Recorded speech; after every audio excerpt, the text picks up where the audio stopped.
Here we are with the Lobby Job again, and Daniel Harrison discussing lockdown and the lighter side of things, the more comedy aspects of lockdown, and not just the grief and the hardship of lockdown.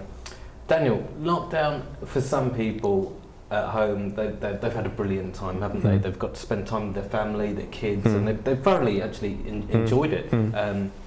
You know, I know we've spoken about lockdown being, you know, quite grief-stricken for young people, and not just young people, but old people as well, who sort of suffered from loneliness or being stuck in all the time and were fed up of it. But some people have actually taken to this, haven't they? Yeah, I mean, some people revel in it. You know, they think, okay, I don't have to do the commute. I can wear whatever I want, at least for the top half anyway, and get away with nothing or very little for the bottom half.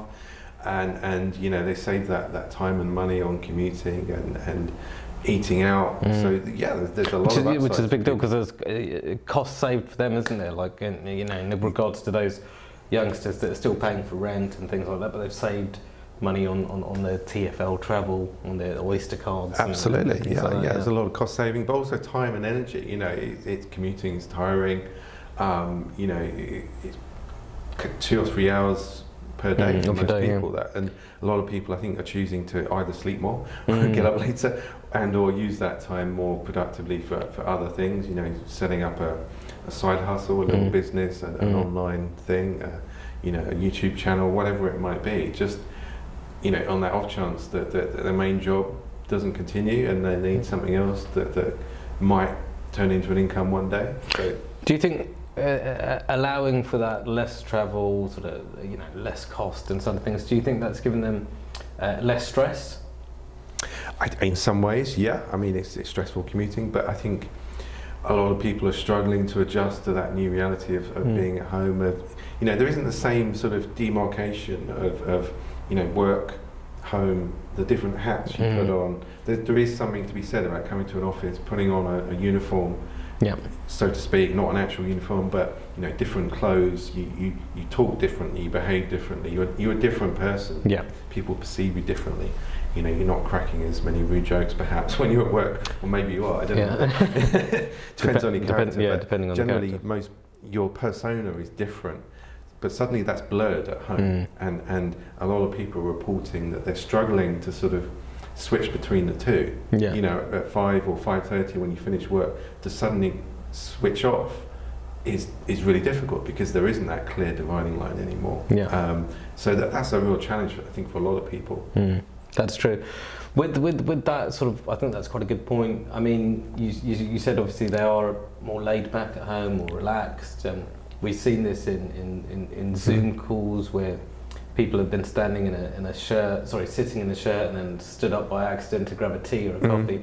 You've seen them in their pajama bottoms, or in some cases I haven't underwear. Personally, but I've heard of stories where they're not so dressed on the bottom half, and I've even heard of retailers reporting that top halves are selling much better and trousers are selling less so, and that makes perfect sense. You know, why would you bother buying new trousers or skirts? I mean, if you are just being physically seen from the top half, like you said, you can be sitting in your pajamas. Likewise with footwear, you know, there's been a huge decline in sales as far as I'm aware. So it's understandable that people divert their spending, and at the same time, you know, they're spending more on home tech, consumer electronics, computers, tablets, etc., because they're spending more time at home, and they want to be entertained still, because there's not much else to do. At the start of lockdown last year, shops were low on toilet roll and baking powder, because mums were with their kids at home baking, spending more sort of quality time with them in that regard. So that fun aspect for families at home was certainly there, wasn't it? Because they got to enjoy more time with the kids, baking, cookies, cakes, whatever, you know, whatever it was. They seemed to be sort of enjoying that at the start, didn't they? Yeah, I think that a lot of people enjoyed that. There was a novelty aspect to it, and yet I think a lot of that is worn off now, because the lockdown, well, we're in a third wave now, and very much people are beginning to get weary of that, and where's the end? Yes, the vaccines are beginning to be rolled out across the population, but we're still looking at early summer realistically for a significant lift of the restrictions, and many people haven't been on a foreign holiday for well over a year. Yeah. So it's a real struggle just to readjust to working and living at home in that sort of boiling pot almost of family, work, all of those pressures all happening at once. And there's been a massive trend to people seeking properties. And there's a housing boom, surprisingly, in the middle of a pandemic, where people are moving out of cities to find more space with more gardens, because they see this as a longer term trend, and they may well be right if we work from home more. With that whole suburban move and people trying to get out of the city, that whole kind of lockdown within the city seems to be hard for people. Exercise seemed to pick up a lot. I know you said footwear sales were down, or sort of trousers and things like that, but the sort of sports equipment and jogging trainers and things like that seemed to sort of go up in a boom, didn't it? As people, gyms were closed, so people had to work out essentially from their local park or in their garden, or work out at home. That seemed to be sort of a major move, as in being in lockdown, like you said, the novelty wears off from the cake baking and things like that, and there's only so much cakes you can bake, and the more you're stuck in, the more sedentary lifestyle you have being at home, whether it's on the sofa, whether it's on your chair, whether it's binging the new Netflix series, you are predominantly probably going to put on some sort of weight gain in regards to sitting and being within the house. So that sort of came into play, where people were like, we probably do need to work out, because there are no gyms open. I know you said you had an interesting story about someone jogging on the road or cycling. Well, a lot of people have taken up running, and an example I saw was very strange. I was driving, just coming back from the supermarket, and there was a car in front of me and then a bus in front of that, all driving very slowly, and I couldn't quite see beyond that and figure out what the delay was. And it turned a corner, I could see a runner in the road in front of the bus slowing him down. Because you're in this situation where the pavements are becoming increasingly scarce in terms of space. You have someone walking their stroller or pram, you have an old person walking, and they're all trying to socially distance, and it spills out onto the street.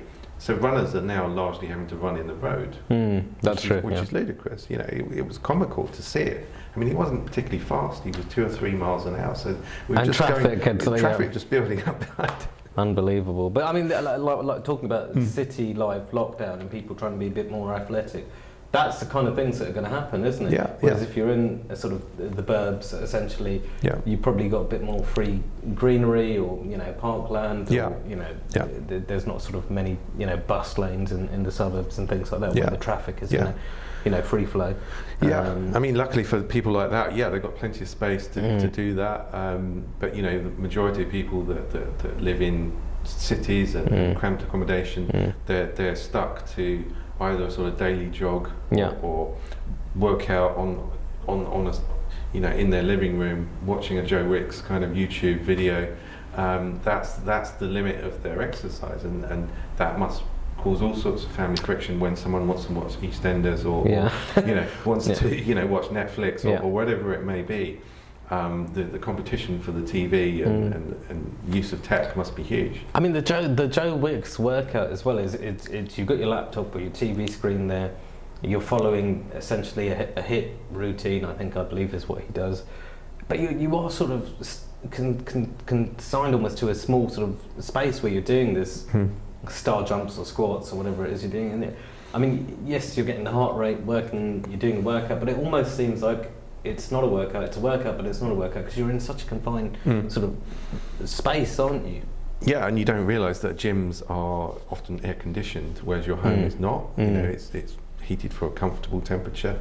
Plus, you're right, there isn't space, and it doesn't feel right to be dripping with sweat and exhaling strongly in a sort of home environment when there's kids around, someone's cooking dinner, or even trying to work, or whatever it might be. That must cause so much conflict. And those in shared accommodations, again, going back to that, are obviously confined to a smaller space, and doing that is again sort of like doing that in a prison cell, isn't it, almost? Absolutely. Those in shared housing, we talked a lot about millennials being mostly affected by being in shared housing.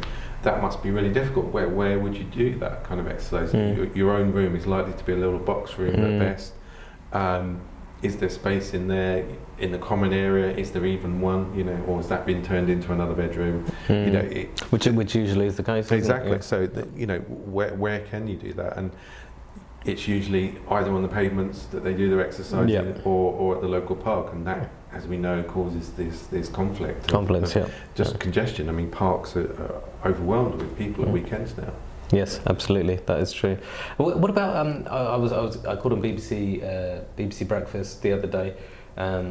The journalist correspondent was actually saying they haven't cut their hair in several months, and was sort of showing it on screen on camera. That seems to have now really come in. Obviously, you know, after Christmas, January, when the third lockdown, people haven't been able to, whether it's ladies, haven't been able to go to a salon. Gents haven't been able to go to a barber shop. That seems to sort of now taken its toll a little bit on people, hasn't it? Yeah, I mean, I think they call it the lockdown look, where people become more and more dishevelled, whether it's the beard, the face, or the whole thing. And they either sort of let it go, or you know, have to get their partner or whoever to cut it themselves. Which again sometimes doesn't work, does it? Yeah, or follow a YouTube video, which you know, seems really strange, with varying levels of success.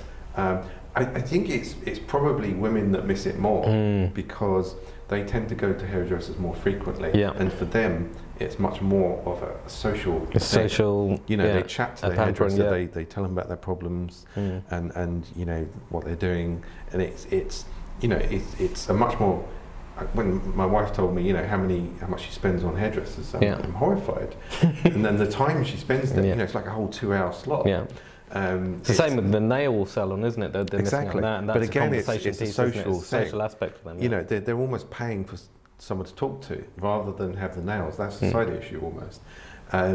So they're losing that social aspect. It's almost like that company, or almost like therapy for them, whilst being fashionable. Yeah. So they don't mind paying what I think are quite high prices for doing nails. You know, it can be 30, 40, 50 pounds to have your nails done.